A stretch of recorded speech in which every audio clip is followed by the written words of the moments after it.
எல்லோருக்கும் வணக்கம்.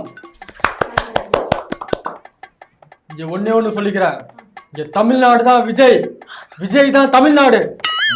அப்படின்னா என்ன பண்ணலாம்? தளபதியை வீட்டை திறந்து விட சொல்லிக்கலாம். எல்லாம் ஒண்ணு தானே, ஒண்ணுக்குள்ள ஒண்ணு தானே, நம்ம பேர் வீட்டுல இருக்கலாம். இல்ல ஆமா ஆமா, நாலுல இருந்து கதவு திறக்க சொல்லிடுவோம். நாளைக்கு ரோட் ஸ்டார்ஸ் கார் எடுத்து ஆளுக்கு ஒரு ரவுண்டு சுத்துவோம். என்ன ஜாலியா சுத்துவோம். பக்கத்துல இன்னொரு கார் இருக்குதான், அது எதுக்கு வேற ஒரு ஆக்டரியோட கார் இருக்கான், அதே எடுத்து சுத்தலாம் ஜாலியா. நம்ம ஊர் தானே, நம்ம தமிழ்நாடு, நம்ம விஜய் தானே, நம்ம போலாம். நாளைக்கு போய் அங்கேயே படுத்துருவோம். நான் போன கூட்டத்துல சொல்லியிருந்தேன், இந்த டெல்லிக்கும் தமிழ்நாட்டுக்கும் போட்டி இல்ல, இங்க எனக்கு விஜய்க்கும் ஸ்டாலின் சாருக்கும் தான் போட்டி அப்படின்னு. அதே தான் சொல்றேன். என்ன தலைவரே கிறுக்கு மாதிரி பேசிக்கிறீங்க? என்ன தலைவரே நீங்க? போன வாரம் மோடி வந்தாரு. எதுக்கு வந்தாரு? கோவில் கும்பாபிஷேகம் வந்தாரு. தேர்தல் பரப்புரை, நாங்க தான் ஜெயிக்க போறோம், நாங்க தான் வரப்போறோம்னு சொல்லிட்டு போனாரு. மோடி என்ன திருப்பரங்குன்றத்துல வீடு எடுத்து வாடகை தங்கியிருக்காரு, டெல்லியில இருந்துல வராரு. ஆக்கங்கட்ட கூவ மாதிரி பேசிக்கிட்டு இருக்காரு தலைவர். இப்ப நம்ம எல்லார் வீட்டுக்குள்ளேயும் போயிட்டோம். இதை எப்படி சொல்றேன்னா, சின்ன குழந்தை கூட சொல்லுது ஓம் சக்தி பராசக்தி, அந்த ஆளுங்கட்சி ஒரு தீய சக்தி அப்படின்னு. ஓம் சக்தியா? தெரியல. ஓம் சக்தி, ஹோம் ஓம் ஹோம் சக்தி, ஹோம் ஓம் ஹோம். ஓ அதுவா? சரி. ஒரே ஒரு விஷயம் சொல்லிக்கிறேன், கிரிக்கெட்ல கூட தமிழ்நாட்டு அணியை டெல்லி அணி என்னைக்கு தோக்கடிச்சது கிடையாது. கிரிக்கெட்ல தமிழ்நாடு அணியா? எங்கப்பா கிரிக்கெட்ல தமிழ்நாடு அணி இருக்கு, சிஎஸ்கேன்னு ஒண்ணு இருக்கு, அதுல ஒரு தமிழ்நாடு கூட விளையாடல. தப்பு தப்பா ஜானினா இப்படி எழுதி கொடுத்துருக்காரு. எல்லா டீம்லயுமே தான் தமிழ் ஆளுங்க இருக்காங்க. ஆமா, லூசு மாதிரி பேசிக்கிட்டு இருக்காரு. உதாரணம் கபடி அணின்னு சொல்லலாம், தமிழ்நாட்டுக்கு தனியா சொல்லலாம், ஃபுட்பால்னு சொல்லலாம், கேரம் போர்டு சொல்லலாம். பைத்திய மாதிரி வளருது. சரி, இங்க தமிழ்நாட்டு மக்களுக்கும் எனக்கும் நடுவில் இருக்கிற உறவுல யாரும் குறுக்க வர முடியாது, யாரும் அதை கெடுக்க முடியாது. குறுக்க இந்த புஷியானது வந்தா அந்த தானே உங்களை பார்க்கவே விட மாட்டான். அர்த்தம் பிடிச்ச மாதிரி நடல உட்காந்துக்கிறான். இந்த தமிழ்நாட்டு மக்களுக்கு எனக்கு இருக்கிற உறவு அப்பா புள்ள உறவு மாதிரி, அண்ணன் தம்பி உறவு மாதிரி, அக்கா தம்பி உறவு மாதிரி, மாமா மச்சா உறவு மாதிரி, பங்காளி உறவு மாதிரி, புருஷன் பொண்டாட்டி மாதிரி. இல்லையா, நான் வரும்போது ஒண்ணு சொல்லுச்சியா, நான் விஜயனாவே கல்யாணம் பண்ணிப்பேன், என் புருஷனோட விஜய் பொண்டாட்டி தானே.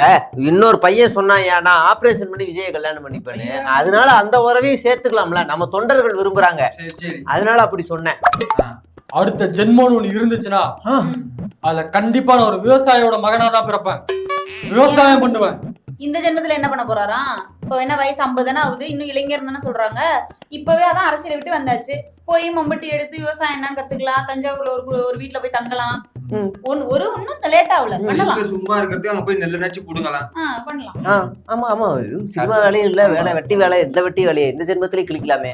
எதுக்கு அடுத்த ஜென்மம்? ஒருவேளை அதுக்கு அடுத்த ஜென்மத்தை மீனவரா பிறப்பாரோ, ஒருவேளை அதுக்கு அடுத்த ஜென்மத்துல 5 ரூபா டாக்டரா பிறப்பாரோ.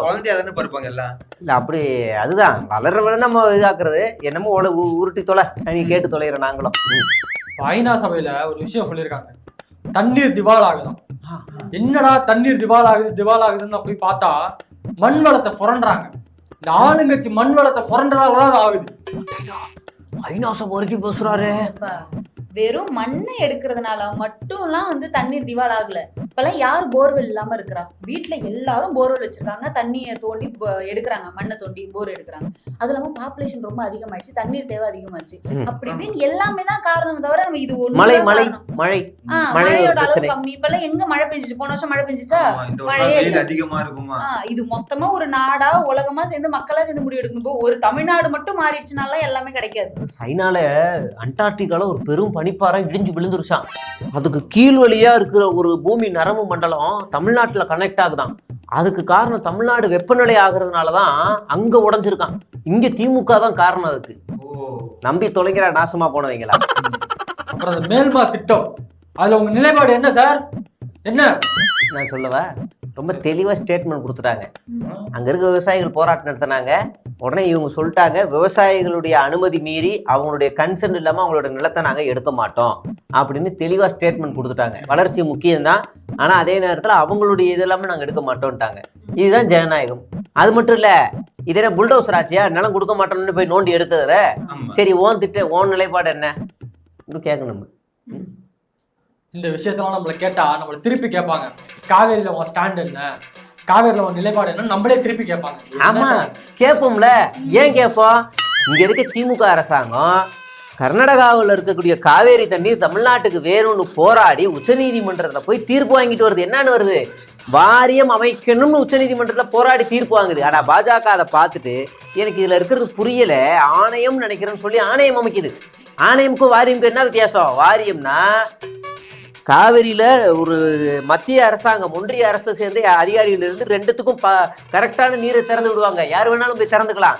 ஆணையம்னா அந்த அதிகாரம் முழுக்க கர்நாடக அரசுக்கு தான் இருக்கும். தூக்கி தாரவாத்து கொடுத்தது தான் பாஜக அரசு. நீ சொல்லி இப்போ நீ யாரை எதிர்க்கணும் தளபதி? பாஜக எதிர்க்கணும். எல்லாரும் சொல்றாங்க இந்த விஜய்க்கு ஒண்ணும் தெரியலன்ட்டு. அமைதியா இருக்கிறதால ஒண்ணும் தெரியலன்னு அர்த்தம் கிடையாது. இந்த டேமோட தன்மை எந்த அளவுக்கு இருக்குங்கிறத இந்த ஆர்ஓவி மூலமா கடலுக்குள்ள தண்ணிக்குள்ள போய் பாக்குற அளவுக்கு எனக்கு வந்து சக்தி இருக்கு. ஆர்ஓவி ரிமோட்லி ஆபரேட்டட் வெஹிக்கிள், அதை வச்சு தண்ணிக்குள்ளேயே போய் அணைகளோட உறுதித்தன்மையை ஆராய்ச்சி பார்க்கிற வரைக்கும் நான் எல்லாம் தெரிஞ்சுதான் வச்சிருக்கிறேன். ஒருத்தன் சைலண்டா இருக்கான், அமைதியா இருக்கான்னா உடனே அவனுக்கு எதுவுமே தெரியாதுன்னு நினைச்சிடாதீங்க. இருக்கும் தலைவர் சுறா படத்திலேயே அப்படி ஜம்ப் அடிச்சவர் அதான் பண்ணிடுவாரு. அதனால தண்ணி நான் நிப்பாட்டுவார். சில பேர்லாம் மேடையில ஏறிச்சுமா நசா நசா நசா நசான்னு பேசிக்கிட்டே இருக்காங்க. இந்த ஆள் நம்பா நசன்னு பேசினேறாரு வந்ததுல இருந்து.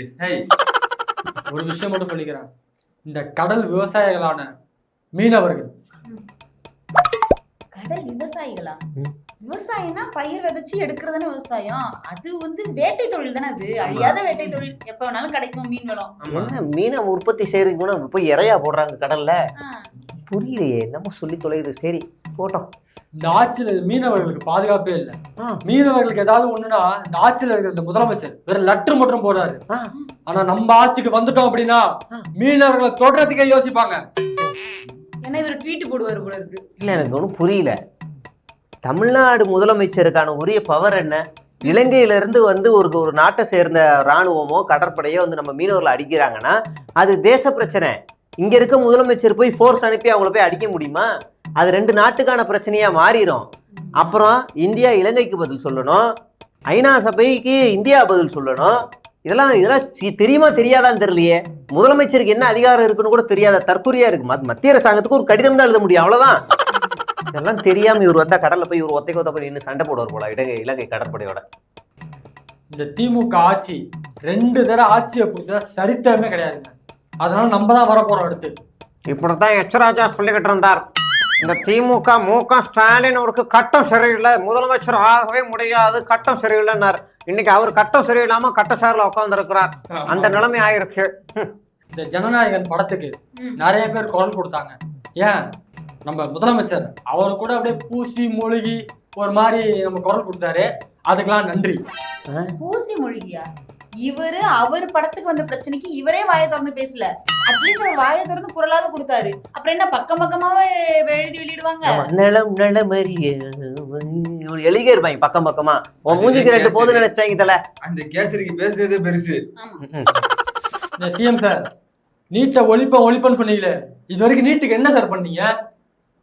ஆஹா ஆஹா ஆஹா, அதானே.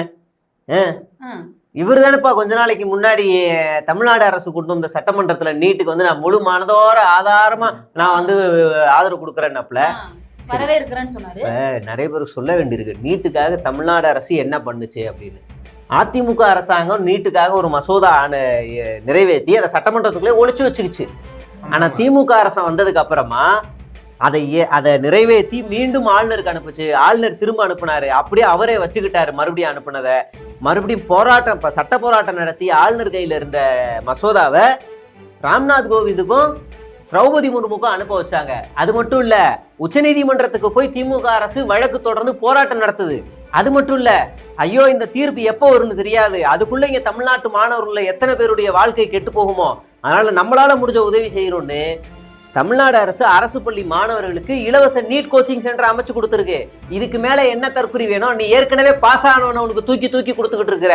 இங்க விளிம்பு நிலையில இருக்கக்கூடிய அரசு பள்ளி மாணவர்களை பாஸ் ஆக்கிறதுக்காக தமிழ்நாடு அரசு போராடிக்கிட்டு இருக்கு. இவர்களெல்லாம் என்னத்த சொல்லி தொலைக்க. அடுத்து நம்ம ஆட்சிக்கு வந்தா என்ன பண்ண போறோங்கிற வாக்குறுதியை சொல்ல போறாங்க. அதாவது முதல்ல இந்த 5 ஏக்கர் வச்சிருக்கிறவங்களுக்கு கடனை ரத்து செய்வதற்கும் 5 ஏக்கருக்கு மேல வச்சிருக்கவங்களுக்கு 50% கடனை ரத்து செய்வதற்கும் பரிசீலனை செய்யப்படும். சூப்பர்பா. சூப்பரா. நல்ல டெப்தா யோசிடா. அடைக்கிறேன் எல்லாம் இல்ல, ரத்து செய்யப்படுறா இல்ல, நல்லா யோசி உள்ள பாரு. பரிசீலனை செய்வாப்ல. அப்படியே ஒரு லைன் சேர்த்துக்கிட்டாப்ல, நாங்க தகுதி வாரியா திமுக மாதிரி தகுதி வாரியாலாம் பண்ண மாட்டோம்னு. எங்க திமுக தகுதி வாரியா பண்ணுச்சு? எனக்கு தெரிஞ்சு இப்ப கூட யாருக்கெல்லாம் கல்யாணம் புதுசா ரேஷன் கார்டு அப்ளை பண்ணாங்களோ அவங்களும் எழுதி போடலாம். விட்டு போன எல்லாருக்கும் இப்ப எல்லாருக்கும் ஓடிக்கிட்டு இருக்குது. என்னன்னா இந்த தற்கொலை என்ன சொல்றாருன்னு தெரியல. அடுத்து 500 ரேஷன் கார்டுகளுக்கு ஒரு ரேஷன் கடை அப்படிங்கிற விகிதத்துல நம்ம அமைக்க போறோம். யாரா இது அவங்க தமிழ் பாண்டிச்சேரியில போய் ரேஷன் கார்டே இல்லைன்றது என்னத்தை தான் இந்த உலகம் இருக்கு பாருங்க. இந்தியாவிலேயே PDS system, public distribution service படி தமிழ்நாட்டில் மட்டும்தான் அந்த ரூட் வந்து கரெக்டாக ப்ராப்பராக சூப்பராக போய்கிட்டு இருக்குன்னு ஒரு அறிக்கையே சொல்லுது. கரெக்டாக ப்ராப்பரானா ஏற்கனவே மக்கள் தொகைக்கு ஏற்ப குடும்ப அட்டைதாரர்களுக்கு ஏற்ப கடைகள் ப்ராப்பராக இயங்கிக்கிட்டு இருக்கு அப்படின்னு ஒன்று சொல்லுது. இந்த ஆள் சொல்ற மாதிரி 500 குடும்ப அட்டைகளுக்கு ஒரு ரேஷன் கடை அப்படின்னா 2.5 கோடி ரேஷன் கடை இருக்கு அப்படின்னா இன்னும் எத்தனை ஆயிரம் கடைகளை திறக்க வேண்டியிருக்கும்? அதுக்கு எவ்வளவு பொருள் செலவு ஏற்படும், நிதி சுமை ஏற்படும், ஒரு பெரிய ஹியூஜ் காஸ்ட் ஏற்படும். இந்த தற்கூதிக்கு ஜான் எழுதி கொடுத்தாரா இல்லை என்ன கக்கி கொடுத்தாரா தெரியல. எதையாவது இங்க வந்து பேசி வாந்தி எடுத்துட்டு இருக்காரு அண்ணன். அடுத்து ரேஷன் கார்டுல பெண் விற்பனையாளர்களுக்கு பெண் இடையாளர், ஆண் விற்பனையாளர்களுக்கு ஆண் இடையாளர் அப்படின்னு தனித்தனியா பிரிக்க போறோம். எதுக்கு இந்த பிரிவு? எதுக்கு? இல்ல நல்லா தானே போயிட்டு இருக்கு. நல்லாதான் போயிட்டு என்ன இருக்கு. பாதுகாப்பு இல்லையா?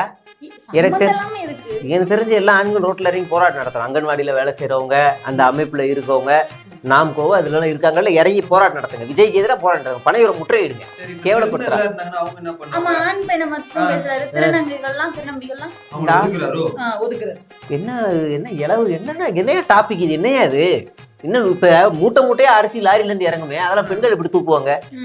எப்படி தூக்குவாங்க? ஏய் யோசிக்கிறியா இல்லையா? நீ மூட்டையை மாத்தி வைக்கணும் என்னையா பண்ணுவாங்க? பெண்கள் மட்டும் 2 பேர் கடையில இருந்தா என்ன குறைய கண்டுட்டா என்னால இதுல வந்து குறைய சொல்லியிருக்காப்ல. சரி கிளம்புவா. தெரிஞ்சு அவர் வீட்டுல தனித்தனியா இருக்கிறாங்கல்ல, அது அவருக்கு நல்லா இருந்திருக்கும், எந்த பிரச்சனையும் இல்லாம. அதே இம்ப்ளிமெண்ட் பண்றாரு. போமா கிளம்புவோமா? புஷியானது போட்டோ எடுத்துட்டு போறாரு. அண்ணி பழைய அண்ணியோட போட்டோ எடுத்துட்டு போறாரு. அது அந்த பக்கம் போனா நம்மள அவங்க கூட சேர்த்துறாங்க. இப்படி போயிருவாங்க. போயிரு.